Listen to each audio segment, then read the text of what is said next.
It's not a game, it's a rich thing.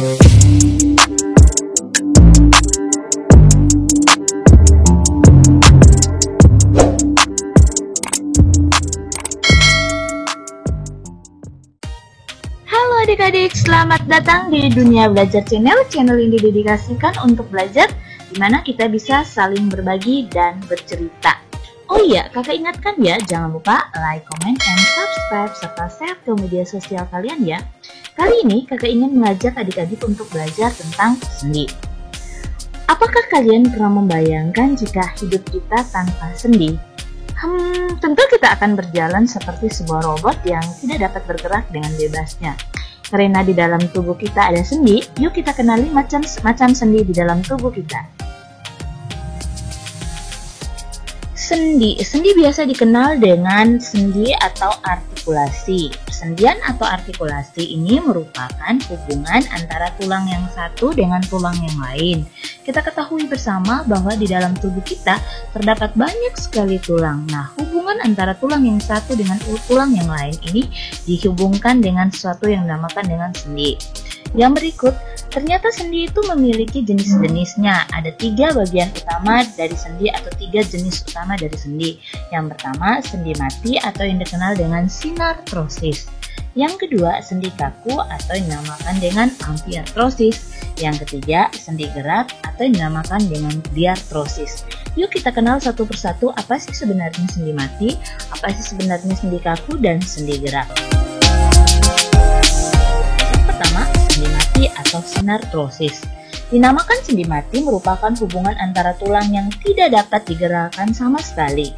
Nah, hubungan antar tulang yang tidak dapat digerakkan ini terdapat contohnya yaitu terdapat pada tulang tengkorak kita.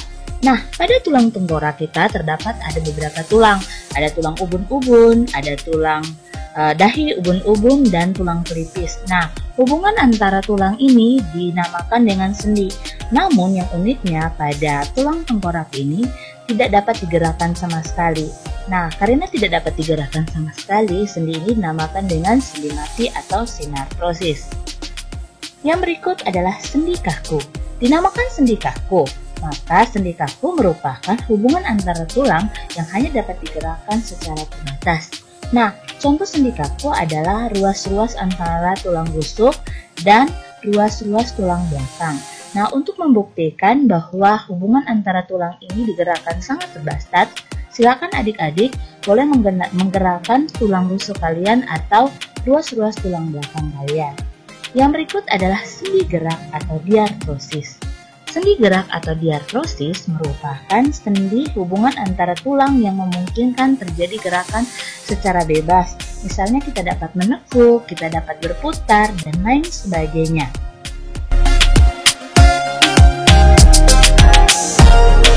Adik-adik, sendi gerak dibedakan ada 5 macam. Yuk kita kenali macam-macam sendi gerak. Yang pertama adalah sendi peluru. Kita lihat videonya yang berikut ini.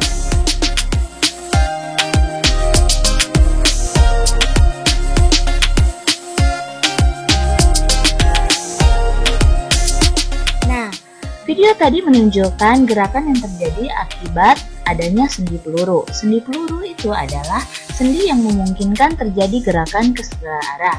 Contohnya gerakan berputar pada tangan seperti pada video tadi atau pada gambar ini, dan gerakan berputar pada kaki. Nah, gerakan berputar pada tangan melibatkan yaitu tulang lengan atas dan tulang bahu. Sedangkan gerakan berputar pada kaki melibatkan tulang gelang panggul dan tulang paha. Nah, kalau diamati secara seksama, hubungan antara tulang akan digambarkan seperti ini. Nah, sendi peluru akan digambarkan ini pada gelang bahu dan tulang lengan atas. Sedangkan ini adalah hubungan antara gelang panggul dan tulang paha.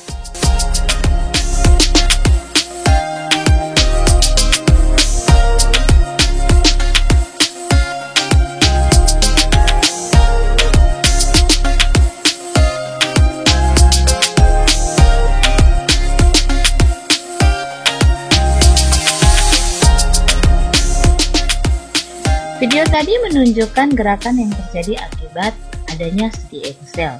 Nah, sendi engsel adalah sendi yang memungkinkan terjadi gerakan ke satu arah. Nah, sendi yang memungkinkan terjadi gerakan ke satu arah biasanya terjadi pada siku. Nah, ketika kita melakukan gerakan menekuk pada siku akan melibatkan tulang lengan atas dan tulang hasta atau pengumpil. Selain pada siku, terdapat juga sendi eksil ini yaitu pada bagian lutut. Nah, kalau diamati dengan saksama, maka sendi eksil akan digambarkan seperti ini. Nah, ini akan kelihatan bahwa hubungan antara tulang lengan atas dan tulang hasta atau pengumpil. Nah, sendi ini akan terhubung seperti ini sehingga memungkinkan gerakan satu arah. Yang berikut adalah sendi pelana. Kita perhatikan gerakan sendi pelana berikut ini.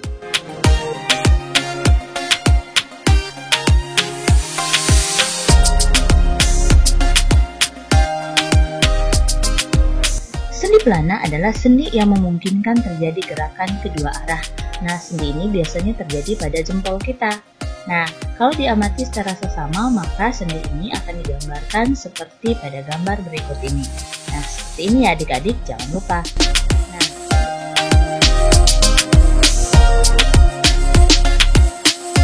yang berikut adalah sendi putar. Sendi putar adalah sendi yang memungkinkan terjadi gerakan berputar. Sendi yang memungkinkan terjadi gerakan berputar biasanya terjadi pada tulang atlas, yaitu bagian leher dan tulang leher. Nah, sendi yang terjadi gerakan berputar ini biasanya terjadi ketika kita berputar ke arah kiri atau ke arah kanan, atau dengan kata lain kita menengok ke kiri ataupun ke kanan. Nah, kalau digambarkan secara sama, maka sendi putar akan digambarkan seperti ini. Inilah adik-adik sendi putar. Selain pada tulang atlas atau tulang leher, sendi ini juga terhubung yaitu tulang lengan atas dan tulang hasta serta tulang pengumpil.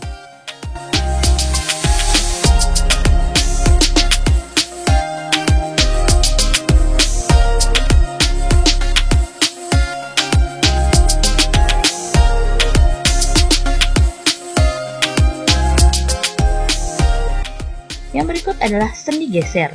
Sendi geser adalah sendi yang memungkinkan terjadi gerakan bergeser. Sendi geser ini terjadi pada pergelangan tangan dan pergelangan kaki serta ruas-ruas tulang belakang. Nah, kalau diperhatikan dengan seksama, maka sendi geser akan digambarkan seperti ini. Nah, ini adalah sendi geser yang ada pada pergelangan kaki kita. Semoga penjelasan kakak berguna untuk adik-adik sekalian, dan sekali lagi jangan lupa like, comment, and subscribe serta share ke media sosial kalian agar bisa membantu teman-teman kalian untuk memahami segala materi atau hal lain yang akan kakak bagi melalui channel ini. Sampai jumpa. Bye.